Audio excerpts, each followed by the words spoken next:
le da el código que genera para esa empresa, la persona, ya sea empleado, sea candidato, sea lo que fuera, o estudiante. Se utiliza mucho también ahora en escuelas de negocio o en universidades, y hasta en algunas cosas del sector deportivo también. Entonces, la organización le da el código, la persona se descarga Nawayam, pone ese código y durante 15 minutos aproximadamente hay una catástrofe natural, porque es un juego de aventura. O sea, el juego es una catástrofe. Es un juego como de rol. Exactamente. Ok. Sí, nos ponen ese rol para salvar al mundo, siendo héroes o heroínas en 15 minutos. Entonces, lo que termina detectando el juego son toda la parte de las soft skills, todas las habilidades, las conductas, que toda esa información instantáneamente se muestra en un dashboard que el cliente tiene, donde ahí puede parametrizar y hacer una especie de Tinder laboral, donde dice, ok, ¿cuál es el nivel de matching que tienen estas personas con el puesto de trabajo?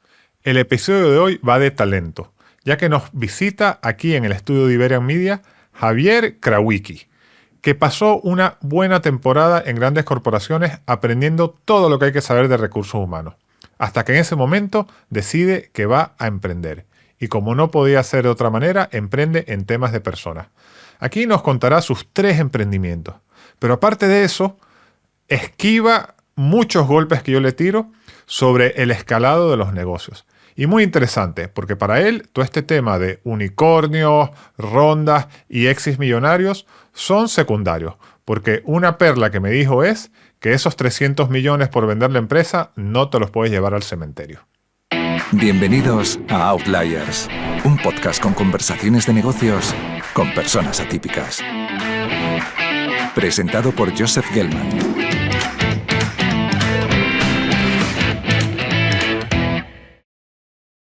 ¿Qué tal, Javier? ¿Cómo estás? Bien, todo muy bien, Joseph. Muchas gracias por invitarme a este espacio, ¿eh? No, gracias por venir. Oye, ¿cómo empiezas tu carrera profesional? Bueno, la verdad que todo comienza en el mundo corporativo.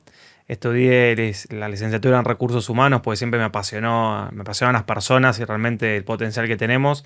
Ahí comencé mi carrera, digamos, corporativa en Toyota, en automotriz, para luego empezar a trabajar en el Grupo Techin, que el Grupo Techin es un grupo económico en Argentina, uno de los principales, con más de casi 90.000 personas. O sea, es una empresa muy grande, es una de las principales empresas dentro de Argentina, para después luego comenzar a trabajar en Unilever, hasta que, bueno, luego seguí mi camino emprendedor, pero tengo esa suerte de haber elegido poder estar en la parte de la corporación y también estar del lado del emprendedor.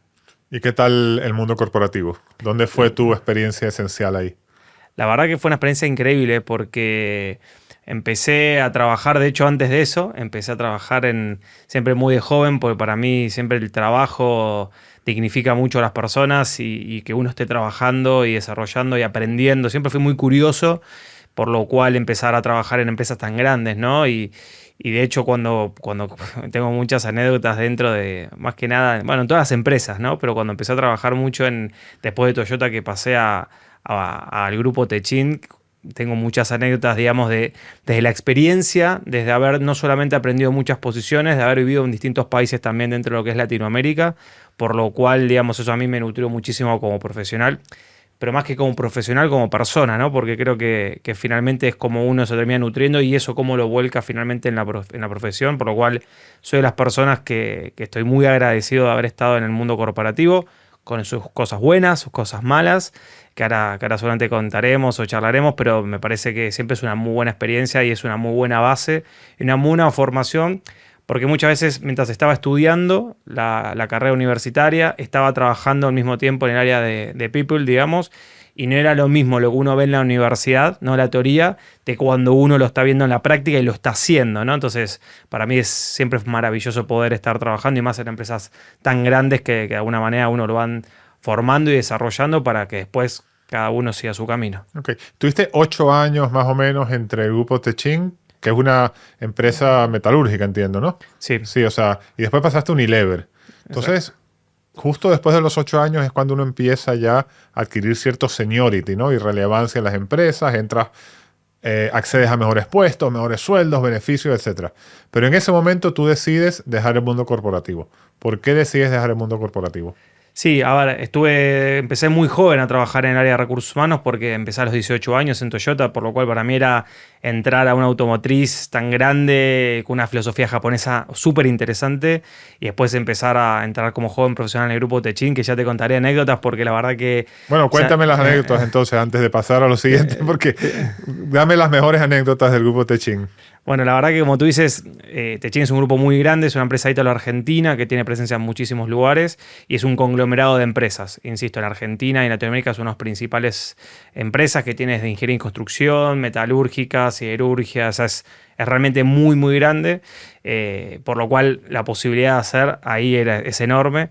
Bueno, te tengo una primera anécdota muy interesante que después te la voy a conectar con algo muy, muy curioso que tiene que ver que el primer día, porque cuando empecé para entrar como joven profesional tenías que hacer todo un día de exámenes, de psicotécnicos, de test en matemática, lógica, y no importaba si tú estabas sentando a trabajar para ser ingeniero, para recursos humanos o para administración, eran todas era la misma vara, ¿no? Por decirlo de alguna manera. Era un examen, o sea, era todo un día de trabajo. Y eso fue uno de mis primeros éxitos de haber podido ver, si bien venía de trabajar en otra empresa como Toyota, que era enorme y que la verdad que ya para era exitoso haber entrado ahí, después de estar todo un día haciendo diferentes actividades para poder llegar a ese objetivo. Fue increíble cuando me confirmaron. Y lo más curioso, éramos mucha gente, muchísima gente, y éramos pocos los que entrábamos. Por lo cual, lo más interesante cuando ingreso, el primer día, yo todo emocionado, todo contento, digamos, había entrado al grupo Techin, que es el grupo en Argentina. Y cuando estoy ingresando, primer día de trabajo, me presentan a mis compañeros, me siento. Y al rato me llama el director de empleos del grupo, ¿no? Me dice, Javier, puedes venirte, que te quiero dar la devolución del proceso. Yo estaba muy emocionado, muy entusiasmado, quería ya empezar a trabajar. Bueno, y voy, ¿no? Y digo, ¿qué querrá? Bueno, ¿qué devolución será? No sé, será algo administrativo. Bueno, me empieza a dar la devolución. Me empieza a contar todo el proceso de cómo fue el feedback de lo que fue mi proceso, ¿no? Cómo fue en el psicotécnico, cómo fue en el test de matemática, inglés, lógica. Me empieza a dar todo, pero muy orientado a la parte más blanda, ¿no? Del tema justamente de lo que se vio en el assessment individual, en el assessment grupal, sobre todo la parte más de las skills, ¿no? De lo que yo llamo hoy human skills. Y yo diciendo, tuve como una hora, y digo, bueno, qué buena evolución, pero ¿por qué me la estará dando a mí? Yo ya entré, yo quería estar ya con mis compañeros, empezar a trabajar. Bueno, conclusión que cuando me acerco a la puerta, o sea, me acompaña a la puerta para en definitiva despedirse, le digo, Néstor, le hago una pregunta, ¿por qué me hace esta devolución a mí? Yo tenía en ese momento 20 años. Le digo, ¿por qué me hace esta devolución a mí si yo entré a trabajar? ¿Por qué no se la hace al que no entró? Si esto es justamente para mejorar. Y me dijo, ¿cómo piensas preparar tu desarrollo profesional en el grupo Techin si tú no te autoconoces? Y así como me dijo eso, me cerró la puerta. Y me quedé pensando, bueno, autoconocimiento, bueno, me quedo dando vuelta. Y bueno, me dijo algo como de información para algo que me quedó ahí resonando. Bueno, y ahí comencé los 8 años, dentro de eso, como te conté, viviendo en Chile, en Perú, algo que para mí era espectacular, porque en ese momento quería mi objetivo, o para mí el éxito iba a pasar por ser el director de recursos humanos de una compañía multinacional o un VP de recursos humanos, lo que fuera. O sea, la máxima autoridad de una compañía multinacional. Y para mí había dos conceptos en mi librito, en mi manual, que era, para llegar a esa posición debería tener distintos roles en diferentes empresas, en diferentes tipos de empresas, y por otro lado en diferentes países. Dicho y hecho, fui cambiando de empresas y fui cambiando de países. Pero después te voy a contar también por qué sentí que cuanto más estaba llegando a eso que yo sentía que quería ir, era como una pirámide invertida. Más me ibas desmotivando. No, pero cuéntalo una vez. Eso es muy interesante y en este podcast siempre hablamos. Bueno, cuando estás llegando a lo que crees que es el éxito y te das cuenta que eso no es lo que te llena. Fue muy curioso porque cuanto más me estaba acercando, y uno siempre como que admiraba, ¿no? Justamente a ese referente que uno miraba, pero cuando uno se va acercando, va teniendo charlas muy humanas, y me ha tocado, la verdad, compañías donde los directores de recursos humanos siempre fueron muy humanos, y me ha tocado trabajar muy codo a codo con ellos en muchos proyectos, por lo cual tenía la posibilidad de ver y sentir si era lo que me estaba vibrando o era lo que quería. Entonces iba construyendo un poco mi desarrollo profesional en base a eso. Y la verdad que cuanto más iba llegando, como te conté, iba sintiendo que algo me estaba resonando, algo dentro de mí decía, ya eran más preguntas que afirmaciones, y ahí donde dije, ¿será esto para mí? Y ahí empecé un proceso de preguntas, ¿no? Para mí siempre las preguntas son más importantes que las respuestas, y empecé a preguntarme, ¿será esto para mí? No. Bueno, de hecho en Techin había tenido la posibilidad de estar en los dos países, Me ha tocado, la verdad fue una experiencia increíble. Tengo muchas historias, bueno, cuando viví en Perú, que viví 2 años, me ha tocado vivir en la selva también, en un proyecto donde hemos arrancado en la costa, digamos, en Pisco, que encima ya una aventura, porque cuando llegamos al proyecto, habíamos llegado después de un terremoto, uno de los terremotos más fuertes que tuvo Pisco, entonces increíble llegar en una situación, te diría, muy humana, de que al mismo tiempo tenías que lidiar entre personas que querían trabajar y gente que venía muy golpeada porque se le murió gente, zonas destruidas.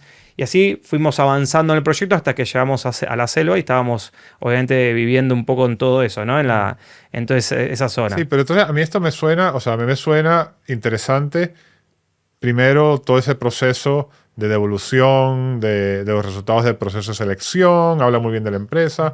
Después estar viajando, esta experiencia en la selva, que debe ser súper interesante, sobre todo desde el punto de vista de recursos humanos, que era que tú trabajabas. Entonces dijiste que tú veías a tus superiores, tanto ahí como después en Unilever, y que te parecían gente bien. Sin embargo, lo que no me quedó claro es qué es lo que se rompió o qué es lo que viste tú que te dijo, que te hizo pensar, yo tengo que salir del mundo corporativo y quiero irme a hacer otra cosa. Bueno, la verdad es que hay una parte muy interesante que como te comentaba recién, cuanto más me iba acercando algo iba vibrando diferente en mí, ahí es donde empecé a hacerme muchas preguntas y ir hacia un viaje, un recorrido, entender de qué iba pasando. Y de alguna manera lo que empecé a sacar de factor común, que esto lo cuento ahora en segundos en tu podcast, pero esto me llevó muchos meses claramente, de tomar muchos cafés conmigo mismo, digamos, y tiene que ver con, muchas veces tengo ganas de poder hacer mucho más de lo que dentro de una empresa puedo hacer. Y de hecho, a ver, la última empresa en la que estuve, Unilever, es una empresa que es como Disney de los recursos humanos, porque es una empresa de las mejores que trabaja en gestión de talento a nivel mundial, por lo cual estaba en uno de los mejores lugares, estaba jugando en la Champions League, pero dije, si estoy jugando en la Champions League es porque indudablemente hay algo que tenía que cambiar en mí o que tenía que entender. Y ahí empecé a pensar en qué será.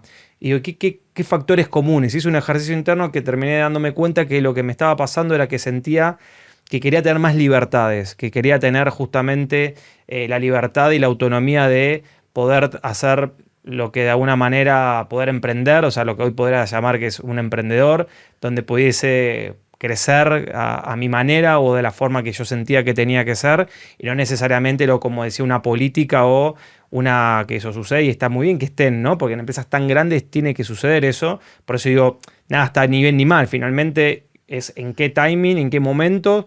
Para mí trabajar en muchos años en corporación fue espectacular porque realmente, o sea, soy un agradecido de la vida en las empresas que estuve, el desarrollo que tuve, pero en ese momento ya sentía que mi camino iba por otro lado, que mi camino ya sentía más la libertad de poder hacer otra cosa, de poder generar algo que también impacte en la sociedad desde otro lugar, y ahí es donde empiezo a la etapa emprendedora. Okay. Bueno, entonces está claro que querías emprender, pero entonces, ¿cómo defines en qué emprender? Bueno, es una buena pregunta porque en ese momento no sabía que quería emprender, pero no sabía justamente cómo hacerlo, o mejor dicho, cómo llevarlo a cabo. Entonces agarré una hojita en blanco y empecé a volcar todo lo que de alguna manera sentía que podía ser bueno y todas las cosas que sentía que tenía en mi networking. Para mí entender qué networking tenía para poder emprender era fundamental. Entonces agarré una hoja en blanco, la puse en la mesa y empecé a volcar ideas. Bueno, a ver, para mí siempre los emprendimientos, o siento yo, que tiene que ver muchas veces con un reto intelectual también. Entonces digo, bueno, de mi experiencia en el área de talento, ¿dónde es que vi fallas en los procesos? ¿O dónde vi que se puede mejorar? Siempre ayudando a la humanidad o ayudando a las personas a ser mejores. Entonces digo, bueno, lo mío por supuesto tiene que ver con las personas, el trabajo, el empleo. Dentro de mis experiencias en corporaciones, ok, ¿qué cosas vi que la gente, por ejemplo, quedaban descartadas de procesos de atracción de talento, o justamente cuáles son las estadísticas que hay dando vuelta de dónde están las fallas hoy en las empresas? Y ahí empecé a ver, por ejemplo, que el 50% de los currículum de la gente quedaba descartada por una mala confección, que el 75% de los jóvenes fallaban en la entrevista de trabajo por estar mal preparados. Y empecé a conectar, ¿no? Empezó a unir este reto este reto intelectual con mi experiencia propia y un poco, por supuesto, con los datos que estaba viendo. Y entonces lo volqué y dije, bueno, creo que es una empresa de servicios, no un producto, que sea para el exterior. Yo viviendo en Argentina dije, bueno, tiene que ingresar dólares, no pesos argentinos. Entonces, pero más que nada con un foco internacional, esa es la verdad. Entonces empecé a volcar y sabiendo que también, si yo quería hacer algo, tenía que ser más relacionado con la gestión de personas y no sé, hacer zapatos, que está buenísimo, pero no tiene que ver con lo que venía haciendo. O sea, tenía que aprovechar, como siempre digo, que mi vida es un tren y ahí poniéndole vagones, no directamente. Entonces, de alguna manera ahí donde empecé a volcar ideas y donde justamente nace la idea del primer emprendimiento, que es tu primera pega y tu primer laburo, y aquí en España tu primer curro, justamente como una plataforma de inserción laboral juvenil, que ayudamos a los jóvenes entre 18 y 25 años a prepararse, a estar mejor preparado para el mercado laboral. Entonces, a través de una plataforma digital, esto estoy hablando hace casi 12 años, lo que hacíamos éramos... insisto, con una plataforma digital de por medio, desde ayudarlos a armar un currículum, de prepararlos para las entrevistas, desarrollarlos en la soft skill, desarrollarlos para la parte, digamos, de entender que es un test psicotécnico, o sea, no darle, por supuesto, la respuesta, sino que entienda el concepto, porque entendíamos que personas mejor preparadas conseguían un empleo entre el tercer y sexto mes, cuando la tasa hablaba de 12 meses, por lo cual le reducíamos mucho más de un 100% este número. Entonces, ahí empecé a volcarlo, dije, hay que ir un poco por este camino. Y como era parte, digamos, a veces lo comienzo solo de la idea, lo empiezo a compartir con varios colegas de recursos humanos que habían estudiado conmigo, amigos, y les digo, ¿qué les parece? ¿Tiene sentido? ¿No? ¿Estoy loco? ¿O estoy muy loco? ¿O estoy poco loco? Y bueno, uno se dio mi opinión y como yo había puesto que era un servicio para afuera, justamente Horacio, me dice que estaba en Chile viviendo, estaba por su trabajo ahí, me dice, oye, si no lo vas a hacer con o sea, si me encanta la idea, me parece espectacular, si lo quieres hacer con alguien, nada, me sumo, me parece que está buenísima la causa porque tiene que ver con ayudar al empleo juvenil y a disminuir una tasa de inserción laboral. Ok, pero ¿esto era una empresa social, for profit, o era una ONG? Es una buena pregunta, porque en realidad lo que nosotros queríamos hacer era siempre, o sea, que no tengas que ser una fundación ni que o sea, que de alguna manera es una empresa social, digamos. Uh-huh. ¿Y por qué llegamos a esta conclusión? Porque de alguna manera nosotros ayudábamos al joven, porque en realidad el joven no pagaba por el servicio, pero lo que hicimos, por eso era una empresa social, pero sí lo que tratábamos de hacer es que sea un modelo de negocio donde puedan justamente trabajar con las empresas que pudiesen financiar. Entonces teníamos de marketing, por ejemplo, donde teníamos mucho acceso a la web, porque teníamos una bolsa de empleo. Creamos una bolsa de empleo orientada al primer empleo. Entonces, si tú querías un trabajo en, digamos, un primer empleo, era solamente, digamos, un portal exclusivo para eso. Entonces, había muchas marcas. Primero que pagaban para poder poner sus puestos de trabajo y por otro lado eso generaba mucho tráfico. Entonces, teníamos marcas, de hecho, me acuerdo, la primera fue Motorola. La primera empresa que confió en nosotros fue Motorola, que dijo, les pongo un banner que era parte de la publicidad con los nuevos celulares, acorde al público que entraba, que eran jóvenes. Y esa fue, digamos, de hecho, la primera pauta que tuvimos. Entonces, teníamos un modelo privado que nos financiaba ayudar a los jóvenes, por eso digo que es una empresa social. Y después había empresas que lo hacían desde RCE. Entonces, teníamos una empresa que decía, ok, yo quiero ayudar a financiar a 1000 personas, yo quiero ayudar a 2000, quiero que sea, no sé, una minera en Chile, quiero ayudar a la gente de mi zona. ¿Por qué? Porque la minera está construyendo. Y después una parte también que empezó a suceder, que era, empezamos a trabajar también con programas públicos, donde a los distintos ministerios les servía, por supuesto, poder ayudar y por la causa y ayudar en lo que es inserción laboral. Claro. Por el impacto que este proyecto tiene de ayudar en inserción laboral de personas jóvenes, que es un problema en muchas partes del mundo, y me imagino que era un problema en Argentina y Chile, donde tú empezaste, esto debe haber tenido mucha repercusión mediática. O sea, me imagino este es el propio que a los periodistas les encanta. 100%. No te olvides que de hecho acá en México, acá en España estamos hablando de tasas de casi el 45, 44, 40% de desempleo juvenil. Entonces, digamos, si pasa lo mismo en los otros países, por lo cual hay grandes desafíos en temas de empleabilidad juvenil y por eso también cuando empezamos a trabajar y la marca empezó a ser conocida, nos empezaron a llamar a los distintos ministerios para ayudarlos también, porque justamente era unir fuerzas, que tiene sentido, ¿no? Una colaboración público-privado para poder ayudar. Entonces, esto tuvo mucha repercusión en prensa y estuvo buenísimo porque era también algo disruptivo, porque, insisto, hay muchas fundaciones que ayudan, pero es el concepto de fundación. Entonces nosotros éramos un concepto diferente y eso también nos hizo ganar muchos reconocimientos que la verdad que eran mimos al alma, ¿no? Digamos, nos premió acá Su Majestad, acá en España nos premió el Rey, un premio a la excelencia de empleo juvenil, nos premió AT&T en Estados Unidos, en Brasil. O sea, tuvimos más de 10 reconocimientos internacionales justamente por hacer una idea innovadora que tenía que ver con un trabajo que era ayudar a los jóvenes con un modelo de negocio que era diferente a lo que podía hacer una fundación, que también, por supuesto, podía trabajar independientemente que nosotros, el valor añadido también a que la tecnología estaba de por medio. Entonces, la tecnología nos permitía eficientizar procesos. Claro, esto tiene todos los mimbres, como digo yo, de impacto social, de salir en periódicos, de que te inviten a donde el rey, que te inviten a la ONU, etcétera, etcétera, ¿no? Pero esto se tradujo en un negocio potente. Sí, a ver, como tú decías, terminó siendo un negocio interesante y que podíamos, que de hecho empieza en Chile, después va a Argentina, empezamos también a tratar de hacerlo acá en España también. La realidad es que, como tú decías, tuvimos muchos mimos, tuvimos premios, hemos tenido la suerte de poder ir a Naciones Unidas a hablar de la situación del empleo juvenil ahí en Nueva York, en el ECOSOC, cosas que fueron buenísimas y participar de muchos foros.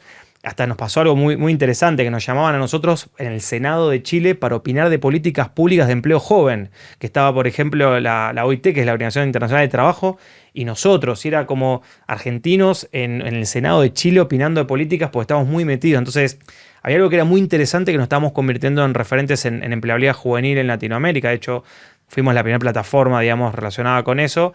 Pero claro, lo que empezó a suceder era el tema de la escalabilidad, cómo podíamos escalarlo. Si bien la tecnología nos estaba permitiendo esto, teníamos una parte humana, pero bueno, hay un tema de escalabilidad también que nos puso un poco en jaque también entender cómo hacerlo, porque también ha dado el volumen que teníamos, y esto hecho cuando ganamos el premio AT&T en Estados Unidos, tuvimos la posibilidad de que coach de Silicon Valley que ellos trajeron, nos coachen justamente porque era parte del premio, era, ir a Dallas, y en Dallas tenías una semana con ellos donde te rompían el modelo y tratábamos de buscar un poco también distintos caminos. Entonces, siguió trabajando, seguimos haciéndolo y buscándole la vuelta, pero digamos, teníamos un tema de escalabilidad que la tecnología nos estaba ayudando, pero bueno, nos encontrábamos que capaz había un poquito más, o sea, el techo estaba mucho más cerca de lo que nosotros pensábamos. Pues porque no me queda exactamente claro por qué no podía escalar el modelo. Era porque, o sea, yo entiendo que necesitabas tecnología, por una parte, para toda la parte automatizada, y después un factor humano, porque entiendo que en cierto momento le dabais asesoría a las personas que estaban buscando empleo cuando así lo necesitaban. Estaban buscando el primer empleo, ¿no? Exactamente. Pero bueno, todo esto se puede financiar. O sea, al final es más sponsors, que me paguen más por la bolsa de trabajo, que me pongan más publicidad. O sea, realmente, ¿qué fue lo que impidió que esto escalase? La realidad es que, a ver, no hubo un factor particular, digamos, que impidiese que pueda hacerlo. Sí nos empezó a suceder, digamos, de hecho hemos ayudado a más de 60.000 jóvenes, y un dato que no es menor es que el 80% de esas personas consiguió un empleo justamente más o menos 3 meses, por lo cual, si tú miras los números, el resultado desde esa parte era bastante interesante de poder hacerlo. Lo que empezó también a pasar, digamos, era que dentro de esa escalabilidad que nosotros queríamos, y de hecho cuando quisimos hacerlo, teníamos que seguir abriendo ya algo más, probablemente la despersonalizar mucho a los clientes o mucho la atención, porque lo que podía ser capaz una persona y ayudar a 10, con la tecnología capaz podíamos hacer que ayude a 50. Pero el tema era si teníamos que ayudar a más cantidad de gente, cuántas personas íbamos a necesitar y por regiones. Y lo que nosotros siempre tuvimos de una estrategia que también es parte del aprendizaje, siempre lo hicimos muy local. Tu primera pega es pega en Chile, es como acá curro, en Argentina. Entonces teníamos que ir armando estructuras por países y no hacer algo muy global, que eso también fue parte de que después vimos. Entonces, indudablemente ahí se iba acercando un techo que íbamos viendo y que dijimos, bueno, pareciera que hay un techo que se está viniendo. Entonces dijimos, ¿cómo reinventamos? O sea, teníamos dos caminos. O seguíamos por ese lugar hasta que veíamos que el techo estaba cada vez más cerca, o empezábamos a girar y a ver cómo evolucionaba justamente tu primera pega y tu primer laburo, siempre con la misma lógica de poder ayudar a los jóvenes en temas laborales, ¿no? O a las personas. ¿Y cómo terminó esta empresa? O sea, ¿llegó un momento que cerró, se transformó en otra cosa o...? Es una buena pregunta. Se termina ahí de vuelta reto intelectual, hoja en blanco de vuelta, empezar a pensar de vuelta la experiencia de tu primera pega, de tu primer laburo, la experiencia corporativa, la experiencia, o sea, empezar a sumar de vuelta todo. Y ahí en la hoja en blanco sale cómo transformar un proceso complejo en simple, que una de las cosas que más estaba, que los jóvenes también o que las personas siempre terminaban sucediendo es el tema de los test laborales, que tengan que hacer un test de 1 hora, de 2 horas, todos aburridos, seguíamos evaluando el talento del presente y el futuro con herramientas del pasado. Entonces, digo, cómo poder también ayudar y que podamos contribuir en tema de empleabilidad o en todo lo relacionado con personas desde otro lugar, ¿no? También uniendo la experiencia de vuelta, un reto intelectual, entonces de vuelta uní un poco la parte de las estadísticas, un poco de la experiencia, etcétera. Y ahí donde dije, bueno, ¿cuál es el transformador que puede transformar una situación compleja en simple o algo que sea muy aburrido, en divertido, en un proceso? Y dije, bueno, la gamificación. Porque la gamificación es algo que está buenísimo, que es algo que nos divierte, que a todos nos recuerda cuando jugábamos videojuegos de cuando éramos chicos, bueno, o no tan chicos.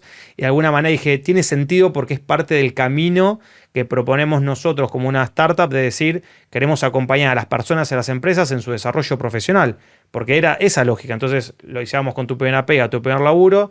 Dijimos, ok, dejemos los proyectos que ya, o sea, cerremos los proyectos que veníamos, tuvimos de hecho 2 años terminando los proyectos, y evolucionarlo a lo que terminó siendo Nawayam, que justamente termina siendo un videojuego que detecta el perfil de las conductas de las personas en 15 minutos. Entonces terminamos gamificando una teoría mundialmente reconocida como es el DISC, que cualquier psicólogo experto en talento sabe que es una... Que de hecho el creador es el William Martin, que es el creador del detector de mentiras, por ejemplo, o es el creador de la Mujer Maravilla, a mí por me lo hicieron ejemplo. por primera vez hace poco, ¿no?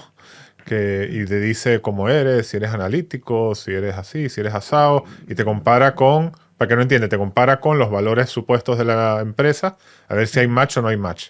Entonces, pero eso es una cantidad de preguntas. Entonces tú ahora lo haces como un videojuego. Explícame eso un poco mejor. ¿Qué significa que es un videojuego? Te descargas de la aplicación, ahí la empresa, digamos, que termina contratando a Nawayam, que quiere evaluar a 10 personas, a 50, a 100, para, no sé, mapeo interno, para atracción de talento, lo que fuera.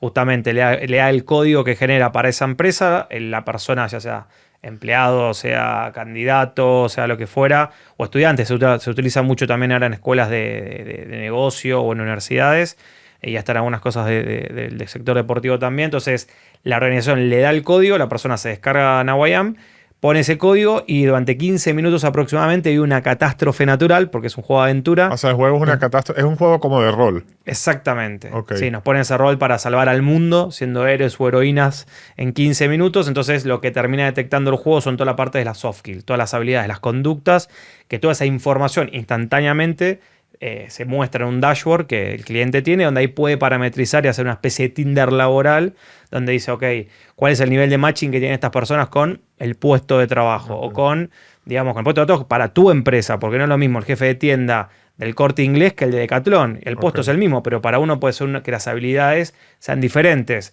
Y lo mismo contra las soft skills. Puedo decir, bueno, a ver, queremos saber quiénes son las personas que mejor tienen desarrollada la habilidad de comunicación. Y nos hace también un porcentaje y un ranking diciendo, Javier tiene un 18% avanzado, etcétera. Pero dame un ejemplo. Habilidad de comunicación. ¿Cómo este videojuego puede definir si tienes o no tienes habilidades de comunicación? Bueno, ahí me estás pidiendo la receta de la Coca-Cola, pero está, bueno, está muy bien igual. Porque pero bueno, solo de ese pedacito. O sea, yo me imagino, claro, que si se está, no sé, si hay una catástrofe, que hay un incendio y mi rol es salir corriendo y dejar a todo el mundo que se queme, pues ya sé que no me van a contratar, pero eso es muy fácil. Pero dame un ejemplo más concreto con esto de la comunicación. Mira, hay todo. El juego transcurre en 3 misiones, digamos, estos 15 minutos. Van ocurriendo diferentes misiones. Y detrás de eso, por supuesto, hay un algoritmo que lo que hace es. El gran desafío fue gamificar la teoría del DISC que hablábamos recién, que mide justamente conductas. Y ese fue uno de los grandes desafíos. Entonces, el DISC lo que va teniendo son serie de lógicas y de razonamientos, como hace un algoritmo, que te va dando, digamos, distintos comportamientos y patrones que cuando tú vas viendo la combinación de esos patrones son diferentes perfiles. Esta teoría está lo mismo, digamos, en un test que puede ser escrito online normal, digamos, son los mismos patrones. Lo que nosotros hicimos fue gamificar eso, pero digamos, es la combinación, digamos, de los distintos ejes. De hecho, la teoría del DISC habla de 4 grandes ejes: asertividad, sociabilidad, bueno, no te quiero aburrir con esto, pero tiene como grandes ejes, y dentro de eso tiene como diferentes cosas. Lo que hace es, como tú cuando vas a cocinar, empiezas a poner ingredientes y después de eso te sale una rica carne o un rico pollo o lo que sea. Bueno, esto es lo mismo. O sea, vamos combinando las diferentes recetas que el disc, por eso digamos que fue un desafío de 2 años antes de lanzarlo, porque teníamos que probar que lo que decía la teoría se refleje. Estuvimos probándolo con más de 5.000 personas, digamos, antes de lanzarlo y que sea, digamos, la referencia. Y cuando tú sales a contarle esto a las grandes empresas, imagino que aquí los clientes son empresas más o menos grandes, que hacen procesos de selección de mucha gente. Me imagino será un software as a service y le cobrará un ticket por cada persona que lo usa. Exacto. Y les dices, oye, ahora todo este tema de aptitudes, soft que tú haces en tu proceso de recruiting lo vamos a hacer con un juego gamificado. O sea, te dicen, oye, no, esto no es serio y nosotros somos el banco no sé qué y esto no va con nosotros, o les genera escepticismo que realmente eso sirva, o lo arropan. ¿Cómo ese proceso? Pues esto es una manera distinta de hacer algo que está muy estandarizado a día de hoy, como se hace, ¿no? Que es respondiendo unas preguntas. Sí, a ver, la realidad es que en cada mercado fue pasando diferentes cosas, digamos, eso es una realidad. Hoy estamos trabajando en en 16 países, te iba a decir 15, pero ya tenemos uno nuevo en Centroamérica, por lo cual estamos ya en 16 países trabajando y en cada país suceden cosas diferentes. Hay países donde tenemos que concientizar más el uso de la tecnología, hoy no tanto, pero te cuento, digamos, de cuando surge en Nawayama hace 6 años, que no es lo mismo que hoy está todo el mundo hablando de inteligencia artificial, que esto, entonces hoy ya está diferente el lenguaje o la charla con las personas. Antes tuvimos que cambiar el brief un montón de veces, había países que hablábamos, esto es un gaming con machine learning, con inteligencia artificial, que detecta, y hay un lugar que tuvimos que decir directamente es el disc gamificado, como para hacerlo más, digamos, más entendible y que no parezca que le estamos vendiendo un cohete espacial, que era un poco la percepción. Después lo que empezó a pasar que cuando empezó a correr la tecnología generalmente en los procesos de HR, empezó a ser, y nos ha pasado que era, no sé, mi jefa me pidió que meta algo de gamificación o algo de... Y eso es un poco el trabajo que nosotros fuimos haciendo de concientizar y evangelizar un poco también la gamificación con charlas, con justamente notas de prensa, que también fue muy llamativo para la prensa. Como un gaming 15 minutos detecta y puedes hacer un proceso de evaluar a toda tu organización, no sé, de 5.000 personas en 15 minutos y que tienes la información en instante. O sea, entonces también llamó mucho a la prensa y también aparte de concientizar, por lo cual, digamos, hoy claramente se puede hacer. La verdad que como nosotros lo que hicimos fue gamificar al disc cuando del otro lado tienes una persona que entiende el tema y le dices, esto es el disc gamificado, o sea, está basado en el disc, no hay más discusión. Ok. Ahí se terminó la discusión. Entonces tienes producto, tienes clientes que lo entienden y lo empiezan a comprar y tienes prensa. Pues de nuevo, al igual que con tu emprendimiento anterior, esto es llamativo. Es googleable.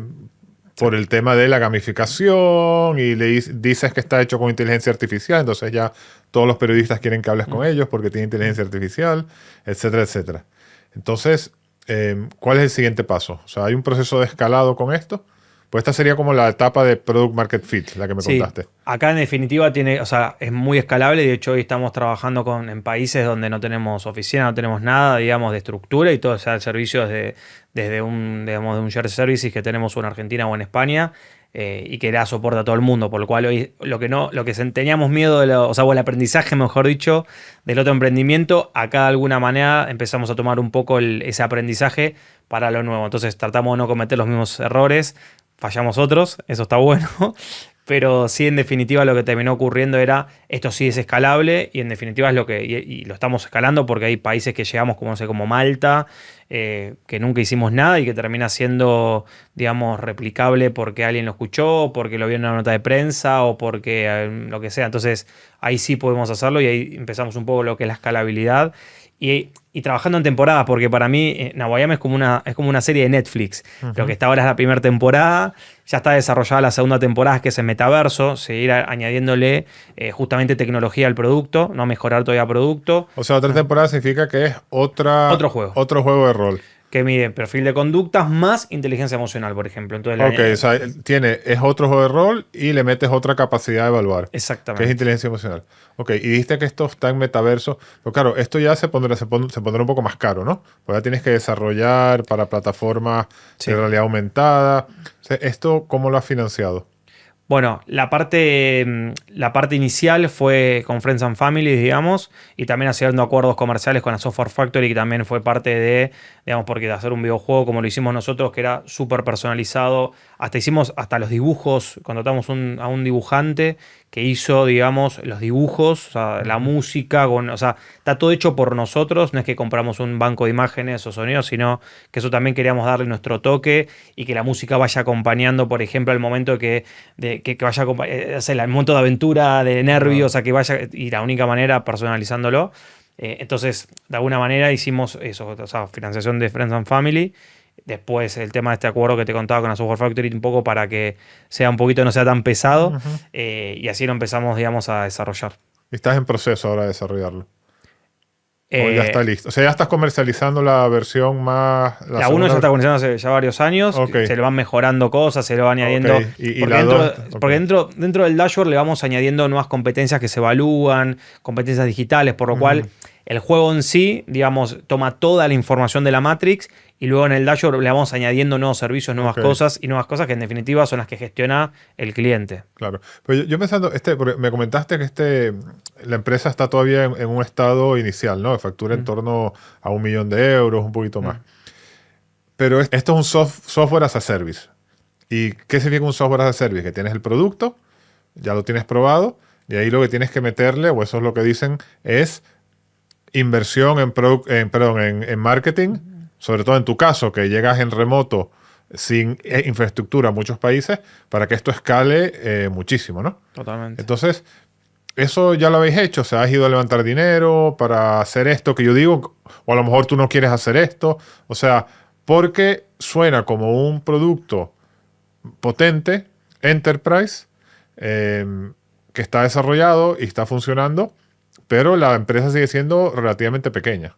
Sí, a ver, obviamente dentro de las montañas rusas de las startups, digamos, y la inversión, nosotros siempre reinvertimos todo justamente para desarrollar desde la segunda temporada y seguir mejorando. Obviamente salimos con un MVP, que para nosotros era un MVP, pero la verdad que terminó resolviendo muchos dolores de las empresas, por lo cual tuvimos que correr más rápido para poder ofrecer cada vez más servicio y poder hacer el upselling. Y hay compañías hoy que empezaron a trabajando capaz en Cono Sur, después empezaron a trabajar, que se sumaron a Iberia y ahora son global. Entonces también fuimos aprendiendo con el cliente, entendiendo, y también eso era desarrollo que teníamos que invertir, por lo cual o sea, nunca dejamos de invertir o de reinvertir constantemente para poder lograr, digamos, eso. Entonces, lo que terminó sucediendo era, dentro de todo eso, veníamos con una curva, estábamos ya preparando también para una serie con un fondo, veníamos negociando, de hecho teníamos una plataforma, bueno, no voy a dar el nombre, pero una de las principales bolsas de empleos de Latinoamérica, que estábamos ya estábamos avanzando para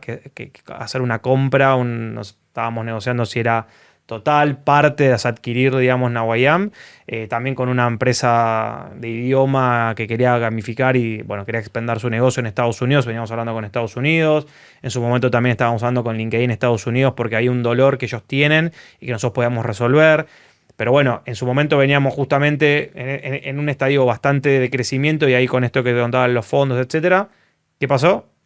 Caída de las startups, y ahí tuvimos que recalcular un poco todo, y veníamos de mucha innovación en el producto, mucha innovación en la segunda temporada, en el producto actual, desarrollando cosas para clientes, y de alguna manera ahí es, ok, ahora cómo nos planteamos. Obviamente si llevamos un fondo, la evaluación, digamos, no se van a pegar en la evaluación, lógicamente. Lo bueno es que nosotros dentro de todo siempre tuvimos un concepto de estar en modo, si bien el famoso modo startup, pero también estábamos en un modo pyme también. Entonces, como toda startup que le pasó, tuvimos que reestructurar equipo, teníamos mucha gente también, teníamos mucho equipo de marketing trabajando. Hemos tenido mucho talento de compañía internacional, como hemos tenido talento, por ejemplo, de Meta, que venga a trabajar con nosotros. Bueno, entonces ahí tuvimos que replantear la organización de cara a toda la caída de startups para ver, ok, lo que queríamos hacer en ese momento se iba a extender 1, 2, 3 años más. Bueno, ok, ¿cómo lo replanteamos y cómo lo reparafraseamos? Es un poco lo que continuó pasando. Claro, pero este replanteamiento, con esta palabra, es mucho más fácil decirlo que hacerlo y asumirlo, sobre todo, ¿no? Porque yo me estoy imaginando, según lo que tú me estás contando, ¿no? Que estáis hablando con los VCs, hablando con LinkedIn, hablando con no sé cuántas aplicaciones y pensando, oye, vamos a levantar dinero o vamos a vendérselo a la aplicación no sé qué o vamos a hacer un acuerdo con LinkedIn. Y eso es un camino, ¿no? Y ese camino te pones a invertir, te pones a contratar gente, te pones a hacer tus cálculos de cuánto dinero te va a entrar en la cuenta, etcétera, etcétera. Y lo que tú me estás diciendo es que eso se paró. Entonces, ¿cómo se vive realmente? ¿Puede una empresa pasar de estar en ese estado de startup de hipercrecimiento que pierde dinero y que va a tener un exit, a lo que me dices de una pyme, porque una pyme no es así. Una pyme es una empresa racionalizada que crece al 10% o al 15% si es una buena pyme y gana dinero todos los años. Entonces, ese paso es difícil tanto a nivel estructural de la empresa, pero también me interesa sobre todo a nivel de los founders, cómo lo vivís. Entonces, vosotros ya estáis mentalizados en que ibais camino a ser Mark Zuckerberg y eso cambia, ¿o cómo viviste eso?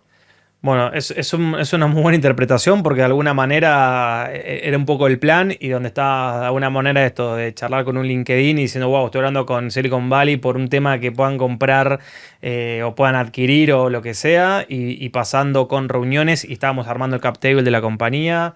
Habíamos abierto oficina en Miami también, justamente para parte de la extensión, que también fue parte de la, digamos, de la inversión. Y de repente cuando pasa lo que de alguna manera no, sabíamos que en un momento iba a pasar, no sabíamos cuándo iba a pasar, porque digamos ya como fue en su momento la caída en su momento de internet, etcétera, las compañías o las tecnológicas, entendíamos que todavía teníamos un poco más para poder crecer, para hacer que la empresa obviamente valga un poco más y poder hacer obviamente algo más interesante en términos de negocio. Y bueno, fue ante lo que creo que nos pasó a casi todos los emprendedores, donde no tengo el dato exacto ahora, pero creo que el 70-80% de las startups a nivel mundial quebraron, digamos. Nosotros pudimos seguir y ahí es donde empezó ese tema de, cuando digo modo pyme, es cuidar la billetera, ¿no? Cuidar el euro, cuidar el dólar, cuidar todo lo que tenga que ver con contrataciones y todo, y darle mucha importancia. Tú lo sabes muy bien que muchas startups, y hasta muchas que son unicornio, generalmente fueron creciendo por comprar empresas y levantaron dinero. Nosotros siempre vimos el tema de la venta. Para nosotros vender era fundamental del día cero. No era levantemos dinero y no pasa nada si vendemos o no. Teníamos que vender y era parte también de la financiación. Entonces, dentro de todo, con todas estas caídas, Nahuayán estaba bastante sólido, por lo menos. Se nos cambiaron todos los planes. Lógicamente pasar de querer decir... Estábamos creciendo en el tema de la serie, cap table, reuniendo con fondos en México, y de repente decir, bueno, modo pyme, ¿cómo hacemos? ¿Cómo cuidamos un poco? Y también con innovaciones que estábamos terminando. Entonces, la realidad que sí, obviamente fue algo duro, fue algo de aprendizaje, pero bueno, como digo siempre, la idea era siempre apostar a los inversores, lógicamente poder dar buenas noticias y creo que de alguna manera lo pudimos ir haciendo, obviamente con las marcas que eso deja también, pero bueno, nada, la compañía siempre está por arriba de todo y había que seguir. Entonces fue la modalidad que dijimos, tenemos que ir por ese camino. Sí. Y en ese proceso de ser una empresa por ahora, que no sé si es por ahora o no sé si será a largo plazo, ¿no? Pero ahora es una pyme, no es una startup, ¿no? Quizás a lo mejor... Bueno, es una startup, pero bueno, nosotros le inventamos el modo pyme para que la gente que entienda ahí no sea como pasa muchas veces, que es, bueno, no importa, no miremos la venta o gastemos en marketing como pasa en muchos lados, sino... consciente de los números, consciente, digamos, de lo que vale cada persona, consciente de... O sea, es la conciencia de más que... Entendido. O sea, está como aparcado el proceso de hipercrecimiento y está en un proceso de crecimiento rentable normal. Exacto. Entiendo que en ese proceso sois dos socios, tú sales de la operativa. Sí. Y se queda tu socio, que es el mismo, aquel chileno... Es argentino, pero vive en Chile, sí. El que vivía en Chile, Sí. ok. O sea, que te acompaña desde el primer emprendimiento. Sí. Ok. Y entonces, ¿y ahora tú qué haces? Bueno, o sea, porque me imagino que algo estarás ahí en el consejo y tal, y te llamarán. Sí, pero no tienes que levantarte e ir todos los días a la empresa. No, la verdad que parte digamos, de la expansión acá en Europa y algunos temas de innovación que veníamos trabajando, la realidad que lo fuimos cumpliendo algunos hitos, algunos se corrieron un poco más, menos. Y un poco a mí lo que me empezó a pasar también dentro de todo esto, volviendo a la locomotora de la vida, es hace casi 12 años que soy emprendedor tecnológico. Y siempre es como que es una carrera que vamos con la tecnología, ¿no? Y las startups como nosotros, por supuesto que al Google de la vida no le pasa con otra dimensión porque tienen presupuesto. Nosotros es como que siempre tenemos que estar atrás, digamos, de innovar, de la tecnología, de ir siempre por detrás. Entonces, de alguna manera lo que me empezó a suceder es, así como está creciendo mucho la tecnología, y Nahuayán ya es bastante disruptivo, de gamificar, ser pionero en gamificación, desde presentar una segunda temporada en Metaverso, que he hecho hace 2 años en el South Summit, lo presentamos y se presentó, de hecho la comunidad de Madrid le gustó y de hecho lo está utilizando ahora para las ferias de empleo, por lo cual causó un buen impacto todo el tema de innovación que veníamos haciendo. Consideramos que esa parte de alguna manera ya hay mucho para hacer y de hecho salen cosas nuevas. Pero bueno, creíamos que de alguna manera eso estaba bien encaminado. Entonces, así como crece la tecnología, para mí que todavía voy a seguir trabajando mucho en la gente. El factor común, como te venía contando, siempre fueron personas y tecnologías en mi vida. Y hoy tengo muchas ganas y lo que estoy haciendo es trabajar más con las personas independientemente de la tecnología. Entonces, hace un poquito más de un año creé Time, digamos, que es una empresa que lo que hace es desarrolla el talento de pymes y startups, pero que no cuentan con un departamento de recursos humanos. Entonces, me pareció muy interesante de todas las vivencias que vengo trabajando ya con 2 startups. Este sería mi tercer emprendimiento, con la experiencia también en corporación de poder ayudar a los founders de empresas, a los dueños de pyme, etcétera, en todo lo que es gestión de talento, pero cuando ellos no tienen área de gestión de talento, Sí. justamente para ayudarlos a esos problemas que tuvimos de qué pasa cuando trae gente de corporación, ¿se adapta o no se adapta a una startup, al modo startup?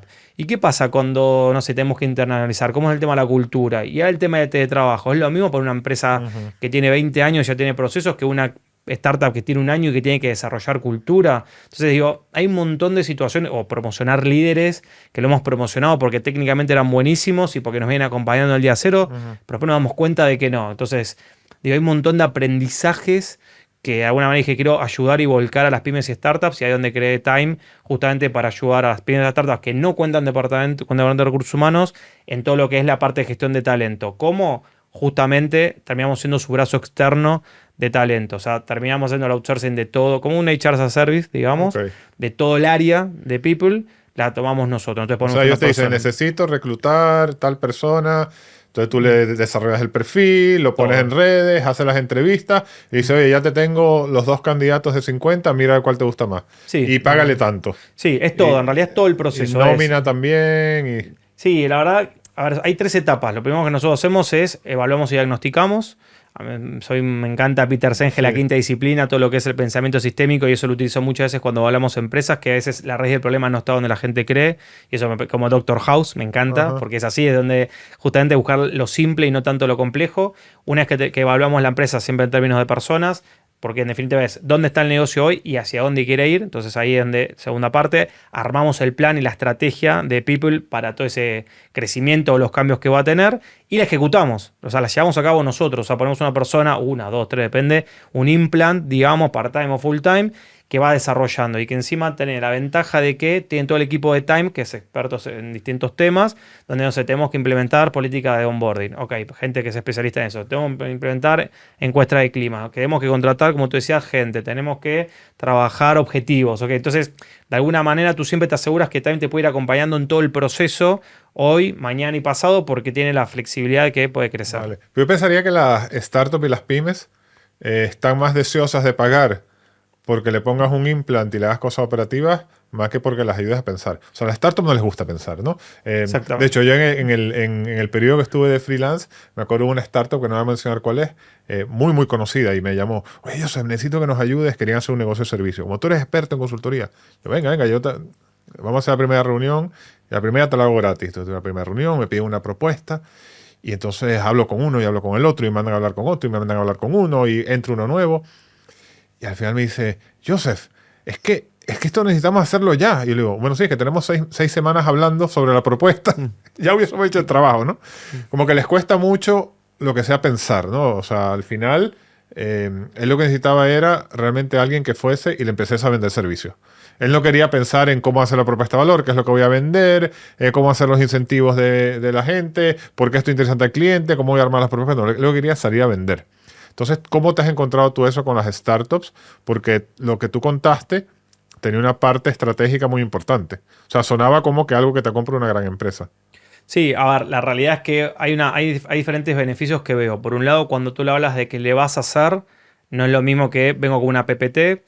Hay un valor añadido para mí que es fundamental, Joseph, que es cuando gente tengo la primera charla, generalmente las tengo yo, le hablo igual, entonces es siempre una charla de, no, estoy levantando esta serie A o B, o tengo, no sé, reuniones con Endeo, no sé, con lo que sea que entiendo, y de alguna manera podemos empatizar y ayudarlo, porque lo vivimos, lo hemos vivido. Ahora no sé, estoy con un cliente que está internacionalizándose en México, y me ha pasado, hemos abierto oficinas ya en su momento, con qué problemas te encuentras. Entonces yo trato de anticiparle esos problemas, traer ese futuro al presente. Entonces creo que cuando, a diferencia digamos, de otras empresas, acá tú le estás hablando de la experiencia y le estás hablando de igual a igual. Entonces, en ese sentido es entender de que no solamente lo que tú dices, no solamente te traigo la estrategia, sino te la ejecuto. O sea, te la presento, me alineo y te la hago y soy digamos, tu brazo externo. Entonces, de alguna manera esto termina ayudando muchas veces a que termine avanzando, primero porque es duro, pero es así. Somos una factura finalmente a fin de mes. Entonces, si el día de mañana nos quiere cortar, nos puede cortar, porque de hecho nosotros no hacemos ningún contrato anual, ni mucho menos, porque creo que ese es el desafío de siempre tener que enamorar al cliente todos los meses. Entonces, nunca está atado a nada. En definitiva, es ligero de estructura, no tiene nómina, no tiene riesgos laborales y de alguna manera siempre tiene un brazo. Pues si tú dices, bueno, por ejemplo, eres una startup, contratas a una persona que sea generalista o experta en un tema particular. Bueno, está buenísimo, pero después durante tu camino hay muchísimos temas. Entonces vas a terminar yendo a un proveedor. Entonces acá ya tienes todo consolidado y tienes un referente. Entonces estoy viendo que está cada vez más gustando este modelo. De hecho, estamos trabajando mucho también con fondos que están comprando empresas o fusionando para también que estamos, de hecho, ya algunas estamos avanzando porque se ve mucha necesidad de profesionalizar el talento. Hay empresas que están creciendo mucho y no tienen una estructura de talento. Y ahí hay una necesidad muy fuerte porque finalmente lo más valioso somos las personas. Ok. ¿Y cómo está yendo? ¿Has logrado captar clientes? Sí, la verdad que fue inmediato. La verdad que para mí me gustó muchísimo poder, porque realmente estamos añadiendo valor. Hoy, digamos, estamos clientes acá en España y también en Latinoamérica, con clientes en Argentina y en México. Y la verdad creciendo porque indudablemente es una necesidad que muchas veces es cuando vas a la reunión, y creo que el cambio fundamental es nosotros hacemos, no solamente te ayudamos a pensar, sino que hacemos, y eso para mí es un valor añadido y viniendo con experiencia en el ecosistema emprendedor. Entonces, de alguna manera ya tienes un paso de ganas la confianza de la otra persona, porque de alguna manera es esto, ¿no? Es lo que tú has vivido, tienes un emprendimiento que está funcionando, digamos, de alguna manera es como que también le hablas desde la experiencia y no desde la PPT o lo que has trabajado. Te digo una cosa, si yo no hubiese pasado por el emprendimiento, esto no lo podría hacer. Sí. O mejor dicho, lo podría hacer, pero no genuinamente de poder transmitir experiencia. Entonces, podría haber venido trabajando 20 años en corporación, pero no es lo mismo cuando tú después vas a asesorar a una pyme o una startup que si vas a asesorar a una gran corporación también. No es lo mismo. Podría hacerlo sí porque también trabajé muchos años, pero indudablemente siento que hoy es... Y te digo una cosa, hoy cada vez más veo las startups cada vez más abiertas a entender y en tiempos más tempranos de que necesitan ayuda en gestión de talento para profesionalizar, porque justamente cuando charlan en el ecosistema, las experiencias de todos es crecimos muy rápido y no pudimos profesionalizar talento. Bueno, entonces, es que ellas no hablan de eso, pero si tú levantas el capó, sí. como dicen en Venezuela, de las startups, líos de personal, pero tremendos, ¿no? O sea, aquello no es como las series de Silicon Valley que están todos jugando al ping-pong y es como Google que están todos contentos y tal. Vamos, hay inclusive puede haber unos niveles de toxicidad tremendos en todos los temas de talento. Pero bueno, oye, que nos vamos quedando sin tiempo. Te voy a hacer 2 preguntas personales de respuesta rápida. Aunque no son preguntas fáciles. O sea, la primera, tú saliste de una carrera corporativa, como dijimos, el momento en el cual estabas llegando ya a seniority, ¿no? Pusiste a emprender. No te ha ido mal, pero todavía no has escalado. Ninguno de tus emprendimientos ha como que, o sea, no ha escalado al más allá, no has hecho éxito, etcétera, etcétera. Entonces, eso te ha generado cierta frustración después de tantos años emprendiendo, que todavía no hayas, de nuevo, ahora tienes 2 empresas que facturan, que ganan dinero, pero me imagino que para eso no es que te metes en emprendimiento. Entonces, ¿cómo lo has vivido eso emocionalmente? O no sé si algo que nunca habías pensado hasta ahora que yo te lo suelto así de una manera poco caballerosa en la cara aquí en un podcast. No, está perfecto y me encantan estas preguntas. La verdad que me considero exitoso. Me considero exitoso porque para mí el éxito tiene que ver con llevar a cabo una idea. Eso para mí es la definición de éxito, ya sea de una empresa, sea de organizar un viaje, no sé, a la India. O sea, para mí el éxito pasa por eso, es por llevar a cabo una idea en una acción. Para empezar, en mi diccionario es eso. Entonces, yo creo que dentro del ecosistema emprendedor, que es algo que a mí no me termina de convencer, pero lo respeto igual, es el tema de, y lo veo, estoy todo el tiempo con emprendedores, el tema de tienes que hacer un éxito, tu empresa tiene que valer 400 millones para ser exitoso, o tienes un unicornio. Y la verdad es que para mí mi concepto, no necesito 1.000 millones de euros en mi cuenta para ser feliz o para sentirme que estoy realizado. Para mí, tuve una empresa hoy digamos, que fue creciendo, que la primera empresa, digamos, tu primer laburo fue una empresa que no perdió plata, de haber hecho algo de cero, de manera joven, habiéndolo hecho en 2 lugares, con diferentes reconocimientos y abrir también en su momento en España, ganar muchos premios, ayudar, principalmente ayudando, o sea, como te conté, a tanta cantidad de gente, después armando algo nuevo, llevándolo a cabo, empezando a formar. Bueno, es una montaña rusa, o sea, indudablemente Nawayam sigue funcionando, digamos, le está yendo bien, los números cada vez mejor. Veníamos de una caída muy fuerte en el ecosistema de inversiones. Bueno, se corrió un poquito la pelota o el arco, no pasa nada, o sea, estoy convencido de que la vida es larga y tampoco es que yo espero que Nawayam sea un unicornio, ni mucho menos, yo particularmente. Para mí mientras sea una empresa que funcione, no, te digo la verdad, nunca pensé en que sea un éxito o no éxito, porque para mí ese es un problema, por lo menos desde mi lugar, en pensar dónde está el éxito, es dónde puedo estar ayudando yo, dónde podemos crecer. Entonces, que sea una empresa que mañana me deje 500 millones de euros en la cuenta, ojalá, pero tampoco busco eso. Con que sea una empresa rentable, que funcione y que me pueda ayudar y yo, como esto, tenga la libertad, volvemos a la hoja en blanco, tenga la libertad ahora tengo ganas ahora de hacerlo de Time, que estoy ayudando a empresas, etcétera, y haciendo un nuevo negocio donde estoy escalando, donde en un poquito más de un año ya tengo varios clientes en 3 países, digo, eso para mí es exitoso, o sea, yo me conecto con eso y para mí eso está buenísimo. Entonces me siento frustrado, todo lo contrario, no soy el startupero que tiene el chip de si es el éxito, quiero que mi LinkedIn diga más de 4 éxitos. Okay. Admiro a los que lo hacen y está buenísimo. Eso todo es mentira, ¿no? Cuando dicen. Pero por eso, y te podría decir, no, sí. Pues, sí, me hicieron un acquihire porque estábamos fundidos y bueno, yo creo que está claro. Una más. Tú en este proceso has conocido a mucha gente, has estado en muchos sitios interesantes.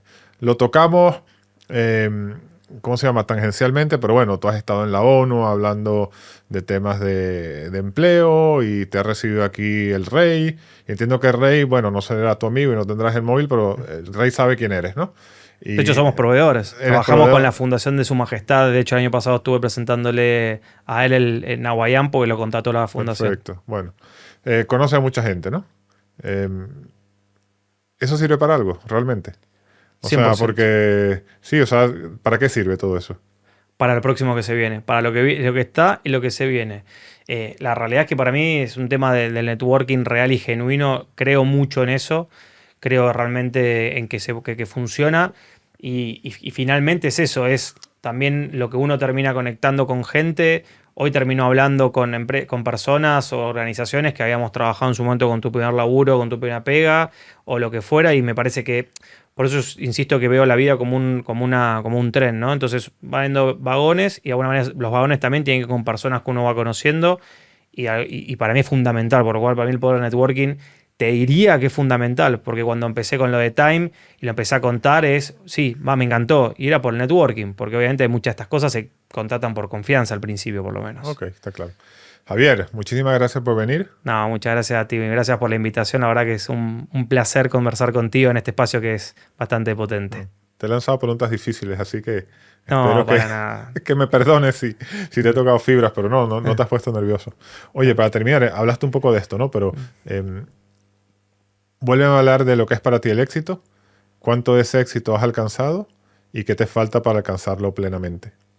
Yo creo que para mí el éxito son sumatoria de proyectos y lo digo genuinamente y de corazón. Para mí el éxito es lo que te comentaba antes. Me sentí exitoso cuando entré a trabajar con 18 años a Toyota, a un empleo. Me sentí exitoso cuando pasé el test, digamos, en Techín después de todo un día para poder hacerlo. Me sentí exitoso cuando me fui a vivir a Perú, cuando sobreviví a la selva, que ya lo charlaremos si quieres en otro podcast, todas las aventuras que he tenido con Sendero Luminoso, grupo terrorista, peleas sindicales, 5.000 personas en el proyecto, o sea, no éramos, o sea, en la selva, 5.000 metros de altura, o sea, con muchas historias muy, muy lindas, y sentí que fue exitoso cuando fui a Unileo. O sea, para mí siempre termina siendo, hay un factor común que yo siento que lo más importante es sentir la libertad de poder hacer.